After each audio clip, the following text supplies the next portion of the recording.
Now let me share a practical technique with you. The very first step is to be crystal clear about what you truly desire in life.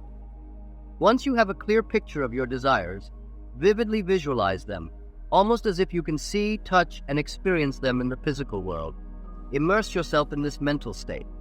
For instance, let's say I yearned for a home, but my finances were far from accommodating. Nevertheless, I had a clear vision of what I wanted. Without dwelling on any constraints, I crafted a detailed mental image of my dream home, including all the features and items I desired. Then, at night, as I prepared to sleep, I entered a state of drowsiness, that borderland between wakefulness and slumber. In this liminal state, I would envision myself actually residing in that dream house. When I stepped off the bed, it was onto the floors of that imagined home.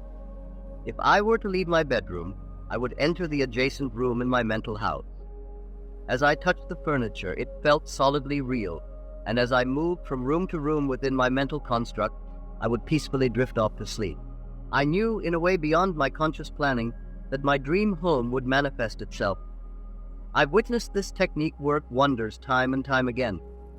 If I were seeking a promotion in my business, I'd start by asking myself a series of questions. I'd wonder, what extra responsibilities would come with this promotion? Would I actually get it?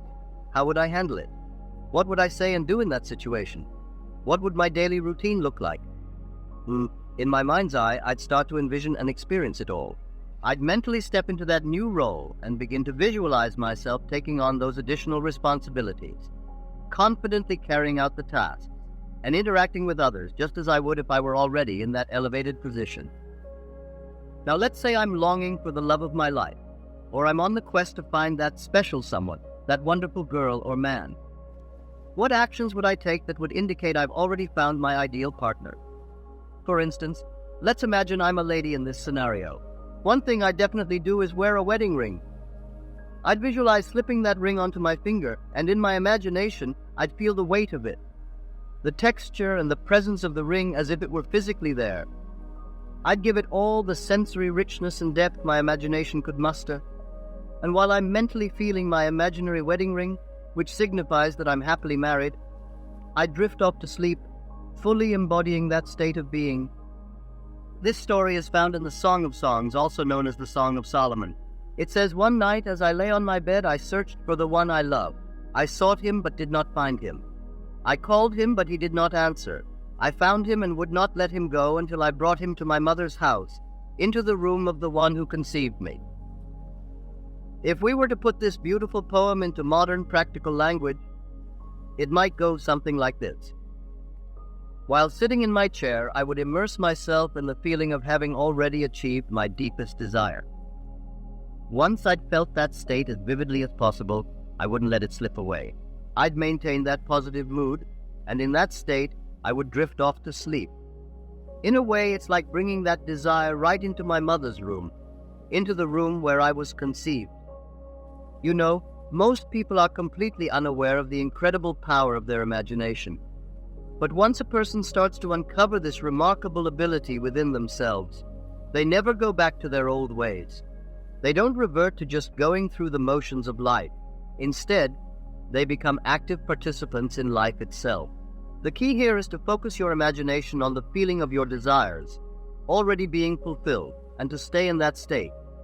It's in our ability to immerse ourselves in the feeling of our wishes coming true that we find the capacity to live a richer and more abundant life. Many of us hesitate to envision ourselves as significant and honorable individuals, confident in our ability to make a positive impact on the world.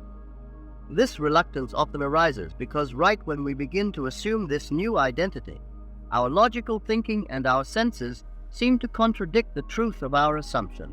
It's as if there's an underlying subconscious impulse that compels us to hold on to the familiar aspects of our lives and resist anything that might pull us away from our comfortable and seemingly secure routines.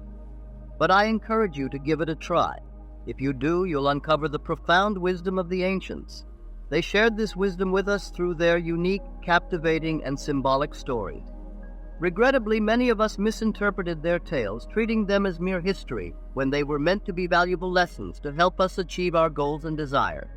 You see, imagination connects us to an inner world of possibilities. These possibilities exist. They are here right now, but they remain potential until we actively engage with them. However, once we start thinking from within those possibilities and immerse ourselves in them, they become incredibly vivid and real. You know, there's a significant difference between merely thinking about what you desire in this world and actually thinking from the perspective of having what you desire. Let me share a personal story with you for it. Back in 1933 in New York City, an old friend of mine introduced me to the fascinating power of imagination. He opened up the Bible to the 14th chapter of John, and this is what he read. "In my Father's house are many mansions. If it were not so, I would have told you. I go to prepare a place for you. And if I go and prepare a place for you, I will come again and receive you unto myself, that where I am, there ye may be also." He went on to explain that the vivid imagery in the Gospels was actually a manifestation of human imagination. So when they talked about mansions, they weren't referring to heavenly abodes, but simply our desires. He told me that if I could create a detailed mental picture of the state I desired and then immerse myself in that state, I could make it a reality. At that particular moment, I had a strong desire to visit the beautiful island of Barbados in the West Indies. But here was the catch. I had no money, he told me. He explained that if I could, on that very night as I lay in bed in New York City, assume the mental state of being in my earthly father's house in Barbados and fall asleep while dwelling in that state, my trip would somehow become a reality. Well, I decided to trust his advice and gave it a shot for an entire month. Night after night, as I drifted into slumber, I imagined myself in the comfort of my father's home in Barbados. I lived in that mental state, believing it was real. Then, at the end of that month, an unexpected invitation arrived from my family inviting me to spend the winter in Barbados. It was an incredible turn of events, and I embarked on my journey to Barbados in early December that year. From that moment on, I knew I discovered a powerful agent of change within myself. The old man assured me that this technique would never fail, and even when it did work, I found it hard to believe it wasn't just a coincidence. Looking back, it's quite remarkable how this all unfolds. It feels so natural that you might convince yourself it would have happened regardless. It's an odd thing to contemplate. You almost start thinking, well, it would have happened anyway, and you swiftly move on from this incredible experience. But I can attest that it never failed me. If I could just give the imagined feeling a vivid sensory quality, I could share countless real-life examples to prove how effective it is. But the essence of it is quite straightforward. You first must know what you want. Once you have that clear desire in mind, you're already on the right track. However, mere desire isn't enough. You must then begin to think and act as if you're living that desired reality. Well, you might wonder, how can I possibly think and feel as if I'm in a different place when I'm physically sitting right here? It's actually quite straightforward. Your imagination has the incredible power to transport you inwardly to the place you desire to be. You simply visualize and imagine that you're already there, in that desired location.